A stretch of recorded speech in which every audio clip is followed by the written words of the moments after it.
ISRO, Indian Space Research Organisation. अगर technology नहीं होती तो हमारी ज़िंदगी कैसी होती? तो जवाब है, हमारी ज़िंदगी वैसी ही होती जैसे आज से 40-50 साल पहले थी। न हमारे पास मनोरंजन के लिए कोई साधन होते और न ही देश दुनिया की जानकारी। टेक्नोलॉजी के जरिए ही हमें मौसम की सटीक भविष्यवाणी के बारे में पता चलता है और समुद्र से आने वाले तूफान का अलर्ट भी हम पहले ही पता कर सकते हैं। ये सब टेक्नोलॉजी की ही देन है और ये संभव हो पाया है सैटेलाइट्स की वजह से। आपने टीवी पर सैटेलाइट्स को लॉन्च होते हुए ज़रूर देखा होगा और अब तो इंडिया में भी सैटेलाइट लॉन्च होना एक आम बात है। अब वो दिन गए जब इंडिया को सैटेलाइट लॉन्च के लिए अमेरिका और फ्रांस जैसे देशों पर डिपेंड रहना पड़ता। आज स्पेस टेक्नोलॉजी में इंडिया का बहुत बड़ा नाम है और ये हो पाया है इसरो की वजह से। हाल ही में 23 अगस्त 2023 शाम 6:04 इंडिया के लिए एक हिस्टोरिकल दिन साबित हुआ। Indian Space Research Organisation ISRO ने वो करके दिखाया जो दुनिया के महाशक्तिशाली देश भी नहीं कर पाए। इसरो के वैज्ञानिकों ने चंद्रयान 3 को मून के साउथ पोल पर सक्सेसफुल सॉफ्ट लैंडिंग करा के एक हिस्ट्री क्रिएट कर दी और ये नतीजा है इसरो के धुरंधर वैज्ञानिकों की कड़ी मेहनत का। प्राइम मिनिस्टर नरेंद्र मोदी जी ने भी इंडियन साइंटिस्ट को बधाई दी और पूरा इंडिया एक स्वर में कह रहा है, ISRO we are proud of you. और नरेंद्र मोदी जी ने ये अनाउंस किया है कि जिस स्थान पर चंद्रयान 3 का विक्रम लैंडर उतारा गया उसे मून पर शिव शक्ति के नाम से जाना जाएगा और 23 अगस्त को नेशनल स्पेस डे के रूप में मनाया जाएगा। इसरो की पूरी जर्नी बहुत ही इंस्पायरिंग रही है और इसके शुरुआती दिन काफ़ी स्ट्रगलिंग थे। इसरो के पास पर्याप्त रिसोर्सेस नहीं थे। हालात कुछ ऐसे थे कि पहले रॉकेट के पार्ट्स को लैंडिंग साइट पर साइकिल और बैलगाड़ी द्वारा ले जाया गया, लेकिन आज इसरो का लोहा पूरी दुनिया मानती है और आज इसरो पूरी दुनिया में जीपीएस सैटेलाइट लॉन्च करने के लिए फेमस है।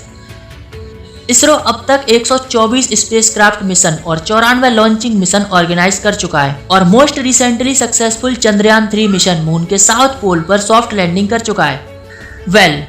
आज की इस वीडियो में हम जानेंगे कि कैसे इसरो इस मुकाम पर पहुंचा। तो चलिए शुरू करते हैं। वीडियो को लाइक और चैनल को सब्सक्राइब करें।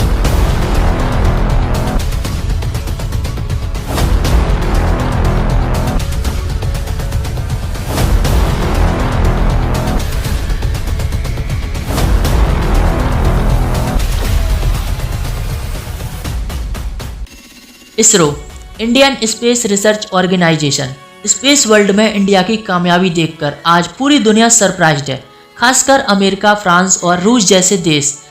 आज से 40-50 साल पहले इंडिया इन देशों पर टेक्नोलॉजी सैटेलाइट लॉन्च से लेकर रॉकेट इक्विपमेंट के लिए डिपेंड था, लेकिन आज इंडिया इन देशों की बराबरी कर रहा है।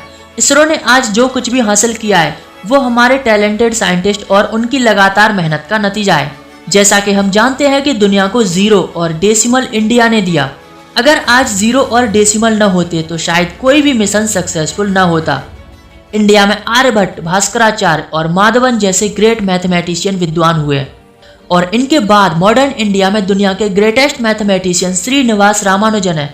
रामानुजन तो 32 साल की उम्र में दुनिया छोड़कर चले गए, लेकिन वे इतनी कम उम्र में दुनिया को वो देकर गए जो कोई सोच भी नहीं सकता। उन्होंने मैथमेटिक्स की 120 थ्योरम को प्रूव किया, जिसके लिए उन्हें कैम्ब्रिज यूनिवर्सिटी से इनविटेशन आया। उन्होंने analytical theory of numbers, elliptical function और इन्फिनाइट सीरीज पर काफी काम किया। दोस्तों, आर्यभट्ट को इंडिया का सबसे पहला मैथमेटिशियन कहा जाता है। उन्होंने 5वीं शताब्दी में यह थ्योरी दी कि पृथ्वी गोल है और सूरज के चारों ओर चक्कर लगाती है और ऐसा करने में उसे 365 दिन का समय लगता है। उन्होंने ये थ्योरेटिकली प्रूव भी किया था कि अर्थ की सरकमफेरेंस 24,800 माइल्स है और ये अपने एक्सिस पर घूमती है, जिसके कारण दिन और रात होते हैं।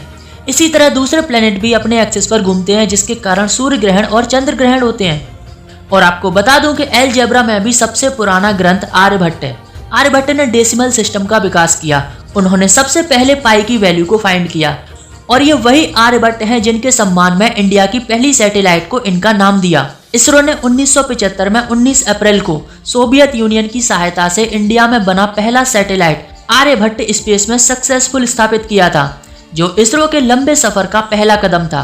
आज हम जिस इसरो को जानते हैं, दरअसल ये 1969 से पहले Indian National Committee for Space Research INCOSPAR के नाम से जानी जाती थी। इंडियन नेशनल कमेटी की स्थापना 1962 में डॉक्टर साराभाई की सलाह पर नेहरू सरकार में हुई थी। डॉक्टर साराभाई ने स्पेस रिसर्च के फील्ड में इंडिया को इंटरनेशनल मैप पर स्थान दिलाया। इसरो के लिए इवोल्यूशन इवेंट क्या रहा? जुलाई 1957 में स्पेस के फील्ड में रूस ने एक बड़ा काम किया। इसने दुनिया का पहला सैटेलाइट स्पुतनिक पृथ्वी की ऑर्बिट में स्थापित किया। विक्रम साराभाई के लिए ये इवोल्यूशनरी इवेंट था। रूस की इस सफलता के बाद दुनिया के और भी देश स्पेस रिसर्च में इंटरेस्ट लेना शुरू कर दिए। इसी बीच रूस और अमेरिका सहित 50 से अधिक देशों ने इंटरनेशनल लेवल पर स्पेस रिसर्च के फील्ड में 1 साल तक चलने वाले प्रोजेक्ट के लिए मिलकर काम किया। इस प्रोजेक्ट को लेकर डॉक्टर साराभाई बहुत ही एक्साइटेड थे। वे चाहते थे कि इंडिया भी इस प्रोजेक्ट का हिस्सा बने। इसके लिए उन्होंने नेहरू सरकार को एक प्रपोजल भेजा। क्योंकि नेहरू जी साराभाई को पर्सनली जानते थे और होमी जहांगीर भाभा उनके टैलेंट को भी पहचानते थे, लिहाजा सरकार ने प्रपोजल एक्सेप्ट कर लिया और इंडिया की तरफ से इस प्रोजेक्ट को देखने समझने की रिस्पॉन्सिबिलिटी साराभाई को दे दी। डॉक्टर साराभाई ने देश के सभी हिस्सों में मौजूद बेस्ट साइंटिस्ट, टेलीकास्टर्स और सोशल साइंटिस्ट को बुलाया और इंडियन स्पेस प्रोग्राम के लिए एक टीम का गठन किया। इंडियन स्पेस प्रोग्राम की शुरुआत बहुत ही ग्रैंड तरीके से की गई। इसमें 3 अलग अलग एलिमेंट जैसे communication, remote sensing, space transportation system और एप्लीकेशन प्रोग्राम के लिए सैटेलाइट्स को भी शामिल किया गया। और फिर 1962 में इंडिया के प्राइम मिनिस्टर पंडित जवाहरलाल नेहरू ने famous scientist doctor Vikram Sarabhai की लीडरशिप में Indian National Committee for Space research की स्थापना की। डॉक्टर साराभाई अब इंडिया में जल्द से जल्द स्पेस प्रोग्राम शुरू करना चाहते थे। अब उनकी पूरी टीम इस काम पर लग गई। इसके लिए उनकी मदद डॉक्टर होमी जहांगीर भाभा ने की। Doctor Homi Jahangir Bhabha nuclear physics का एक चमकता हुआ सितारा। उन्होंने इंडिया के लिए न्यूक्लियर एनर्जी की कल्पना की। उन्होंने इंडिया के लिए न्यूक्लियर पावर और साइंटिफिक रिसर्च के फील्ड में आगे बढ़ने का रास्ता बनाया। चंद वैज्ञानिकों की मदद से न्यूक्लियर फील्ड में रिसर्च शुरू करने वाले डॉक्टर भाभा ने समय से पहले ही न्यूक्लियर एनर्जी को उसके अलग अलग फील्ड में होने वाले प्रयोगों की परिकल्पना कर ली। डॉक्टर साराभाई की लीडरशिप में 1963 में केरल के थुम्बा से पहला एक्सपेरिमेंटल रॉकेट छोड़ा गया। गिने चुने वैज्ञानिकों की मदद से, और बजट इतना कम था कि इंडिया के पहले रॉकेट के पार्ट्स को साइकिल और बैलगाड़ी के जरिए लॉन्चिंग पैड तक ले जाया गया। ये एक्सपेरिमेंट कामयाब रहा। जो रॉकेट छोड़ा गया था वो अमेरिका में बना था। साराभाई चाहते थे कि थुम्बा से एक इंडिया में बना रॉकेट छोड़ा जाए। इसके लिए साराभाई की पूरी टीम रॉकेट पर काम करने लगी। लेकिन जनवरी 1966 में डॉक्टर होमी जहांगीर भाभा की डेथ हो गई, स्विट्जरलैंड में उनका प्लेन क्रैश होने की वजह से। इसके बाद विक्रम साराभाई ने टीम के साथ मिलकर एक स्वदेशी रॉकेट तैयार किया। नवंबर 1967 में थुम्बा से पहला इंडियन रॉकेट रोहिणी छोड़ा गया। इस रॉकेट लॉन्च से इंडिया ने स्पेस रिसर्च में अपना पहला कदम बढ़ाया।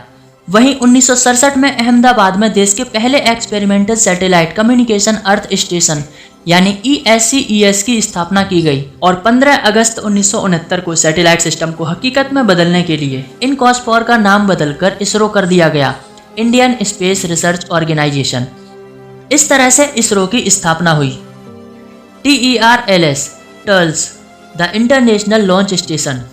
ये दक्षिणी छोर पर बसा हुआ समुद्र के किनारे एक छोटा सा कस्बा थुम्बा, जिसे 21 नवंबर 1963 से पहले बहुत कम लोग जानते थे। लेकिन 21 नवंबर को देखते ही देखते ये कस्बा स्पेस मैप पर आ गया। पूरी दुनिया की निगाहें अब इस कस्बे पर थीं, क्योंकि यहीं से भारत ने स्पेस में अपना पहला कदम रखा।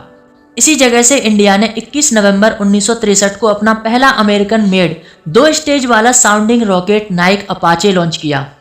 पहला रॉकेट लॉन्च के लिए थुम्बा को ही क्यों चुना गया, इसके पीछे की क्या कहानी है, जानेंगे अगली वीडियो में। तब तक के लिए वीडियो को लाइक और चैनल को सब्सक्राइब करें।